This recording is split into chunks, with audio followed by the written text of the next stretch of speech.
With 2023 now firmly behind us, I think it's safe for us to finally talk a little bit of shit.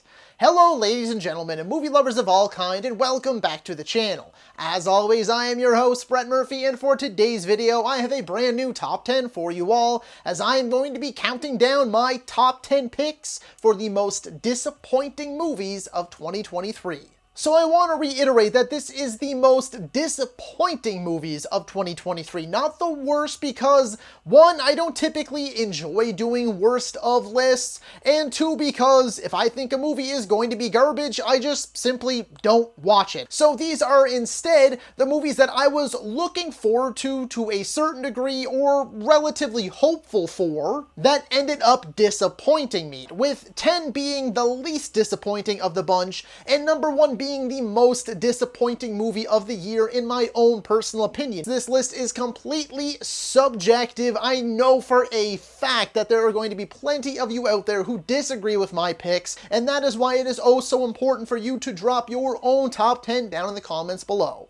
As a final note, I just wanted to let you all know that I have an entire playlist dedicated to all of my top 10 videos. So if top 10 movie videos are your thing, then I have a massive playlist full of those types of videos for you to enjoy, so be sure to check that out and I guarantee you'll find something you like. And so without further ado, let's hop right into things. And now, it wouldn't be a true top 10 from me if it wasn't really a top 10 at all, because I have some honorable, or in this case, some dishonorable mentions. And those are Cobweb, Bird Box Barcelona, and Transformers Rise of the Beasts. Number 10 for me is going to be Haunted Mansion.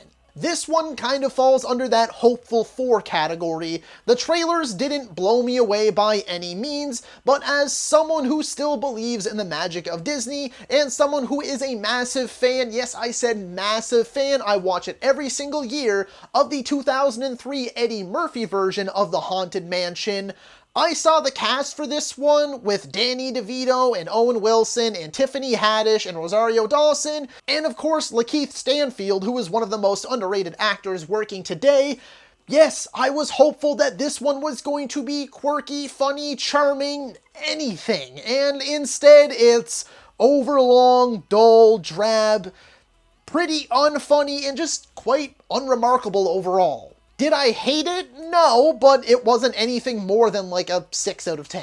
Now, coming in at number 9 is going to be Meg 2: The Trench. Now, I'll be the first to admit my hopes weren't that high for this one, so this one's almost a bit of a cheat. Going in, I already knew the incredibly poor reception, the just lambasting reviews that this movie was getting, so I wasn't expecting anything, you know, even decent. But I was at least hopeful that it was going to be just a dumb, mindless, fun action movie that I could enjoy as a sweet little summer treat. That's all the first one was. And it knew what it was hokey, and it was just fun. And that's what I was hoping for with this one, and instead they upped the megalodons, they put down the budget, it feels like, because the CG was very all over the place.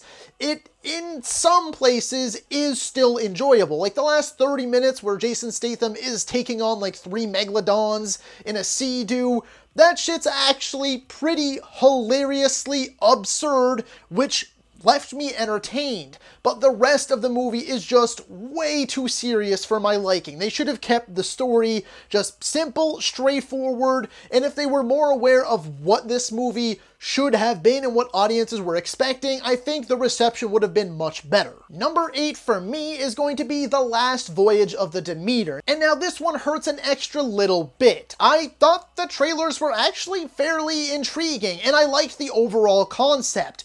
However, it is so boring. And what sucks even more is the fact that from early screenings, some mutuals of mine were actually saying it's a half-decent time, so I went in with, you know, mild expectations, but I left being like, cool, the movie happened, that's great and all, but like there was no performances that stood out to me, unfortunately. The CGI did not look that great. Honestly, I wish that we saw a lot less of Dracula and he was more of like an omnipresent force on the ship at all times. Some of the kills were okay and there were some relatively exciting moments, And then it all comes to a screeching halt when it tries to sequel bait us into more, in a sequel that is now never going to happen. So in the end, it failed altogether, in my opinion. For my number 7 pick today, we're going to have to go back in time, back a whole 65 million years, because it is going to be the Adam Driver-led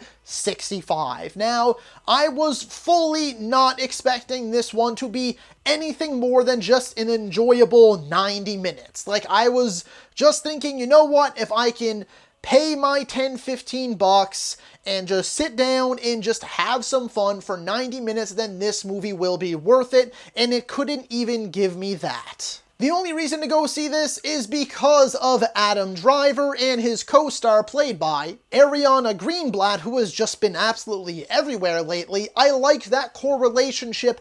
Everything else surrounding that was just a muddy, boring, lifeless mess. Who would have thought that like a dinosaur sci-fi horror movie could be this bland of a watch? My number 6 pick is going to be The Exorcist Believer. Now this one cuts an extra little deep for me because if you've been following this channel for any period of time, you will likely know that I am a massive fan of Halloween 2018. I rewatch it very often. I think it perfectly complements the original 1978 film. Because of that, and even though I've now been burned twice by David Gordon Green with Halloween Kills and Halloween Ends, I was still hopeful that maybe he could recapture that Halloween 2018 magic. Even if the rest of this new Exorcist trilogy sucks like the rest of the new Halloween trilogy did, then at least we would still have Halloween 2018, and I was hoping Exorcist Believer. And although I actually didn't mind this movie, like some people hated it, and me personally, I still had a decent time, but it came nowhere near the heights of Halloween 2018 for me. I think there are creepy moments, I think the atmosphere is decent, I think that the lead performances are solid, but it is just so generic, so predictable. It's just a very run-of-the-mill, by-the-numbers Exorcist movie that you've seen a million times. They take no risks, they don't do anything to spice things up, nothing to make it feel fresh and new and exciting. It's just so vanilla, it's so just simple, basic, friggin' paranormal gravy, and I wanted so much more. For my number 5 pick, we are diving into the comic book side of the movie world, and it's going to be Shazam! Fury of the Gods. Once again, I didn't dislike this movie. However, compared to the original movie, and really even compared to the rest of David F. Sandberg's filmography, this one is a far cry from all of that, and it was just yet another dud for the DCEU, another nail in the coffin on its way out in the build-up to the DCU. Some of it works, some of the comedy lands. I still adore the family element. The family element is really what made the first Shazam work for me, and it's what still makes elements of this movie work for me. Small portions of it, small moments that still really, really did well. And the dynamic between Jack Dylan Grazer and Rachel Zegler, that also was a shining beacon of hope for this movie, but everything else surrounding it was just not. A lot of it didn't work for me. I don't understand the internet's hate for Zachary Levi. I think I'm perfectly fine with the guy. However, it just feels like two tonally completely different characters between Asher Angel and then Zachary Levi. They don't mesh at all. It just doesn't work here. Somehow they managed to waste Helen Mirren and Lucy Liu as our villains. The CGI doesn't always look the best. The action has its fun moments, but there's also times too where it doesn't have much weight to it, doesn't feel very impactful, and the story just doesn't offer up anything original or do anything to keep you guessing whatsoever. Coming in at number 4, and I know there are going to be some corners of the internet that absolutely come for my throat for this one, but I'm going with Sisu. Now, to me, it took me a while to see this movie. I didn't see it in theaters. It took a little while to actually finally get to check it out, but I was so excited to check it out when I finally turned it on because everyone was saying this is basically John Wick's badass Nazi hunting grandpa, and I was like, holy shit, that sounds dope. So I was like, hell yeah, gonna watch this old badass give some Nazis their comeuppance, and instead I found this movie to be mostly boring. When the action hits and it's gore-filled and blood-soaked, It's awesome and it works really, really well, but there's just so much of this movie that didn't work for me. I didn't love our main character. I just found he had no personality. Like, I get that he's supposed to be this, like, war-torn, tough and gruff old man that just, like, you know, actions speak louder than words, but even our villains were forgettable. The set pieces weren't all that exciting. There was just nothing in this movie that made me go, like, oh yeah, this is very John Wick-esque. So maybe it was my expectations that weren't in check, or maybe I was just a little too excited for this movie. Who knows? Upon rewatch, maybe I'll feel differently, but I left this movie being like, yeah, that was perfectly fine. Like, it was serviceable. I didn't feel like I wasted my time, but it was nowhere near as good as I wanted it to be. My number 3 pick hurts my heart. Like, this really hurts my soul to put it on this list. But number 3 is going to be Indiana Jones in the Dial of Destiny. Essentially, I had faith in this movie, okay? Really, a lot of it came down to the director, James Mangold. I feel like this man doesn't miss. I mean, when your filmography contains the likes of 3:10 to Yuma, Logan, and Ford v Ferrari, I will always put my faith in you, okay? And I did. Especially after seeing what he did with Logan. I expected Logan, but Indiana Jones, and that is not what we got. Instead, we got a plot that was way too long and drawn out.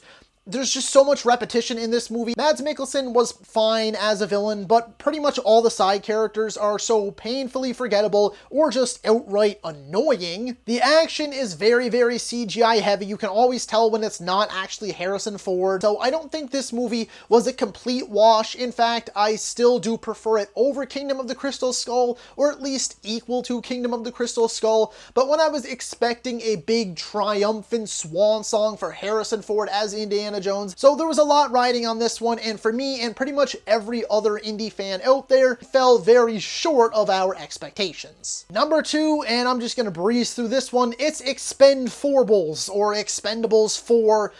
If you thought we got burned bad by Expendables 3, let me tell you, you have another thing coming. Not only was this one of, if not the biggest box office bomb of the year, but it's one of the worst movies I've seen in a long, long time. I hated this movie. It's quite possibly my least favorite movie of the year. And now, I loved the first Expendables, and I loved the second Expendables even more than the first. I watched the second Expendables all the damn time, and even the third one I've grown to appreciate. And then this one, the big thing that they were advertising is that it's R-rated, and they're never going to do another Expendables movie that's not R-rated, and this is meant to kick off a new trilogy, and the boys are back, and blah, blah, blah. Instead, this is some of the worst, if not the worst CGI I have ever seen for a theatrically released movie.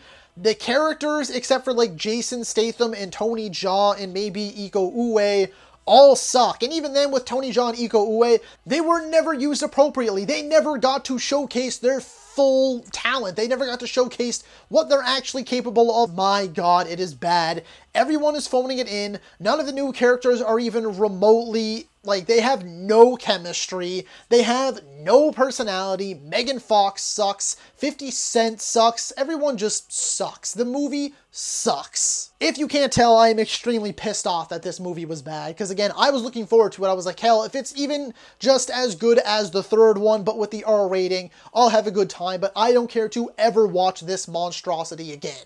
And number 1 is going to be The Flash. Now, I know for a fact that some people are also going to be extremely pissed about this one. Some people really like The Flash, and that's good for you. If you like The Flash, I'm happy for you, because I am glad that you don't have to feel the disappointment that I feel for The Flash. Something still worked. The middle section of the movie, when it's just like Barry and Barry figuring things out, I enjoyed. I thought it was funny, I thought it was quirky, and I think Ezra Miller, despite all the legal issues and stuff like that, which I'm not getting into, did well in the dual roles, and there were some jokes that really landed. I liked Michael Keaton as Bruce Wayne and as, you know, Batman when he was being Batman in, like, the Batwing and stuff, because anytime the fight scenes hit, it is so far from what we got in the Burton movies, you can tell it's so clearly not him, and it's just really rough CGI. And I love Sasha Calle as Supergirl.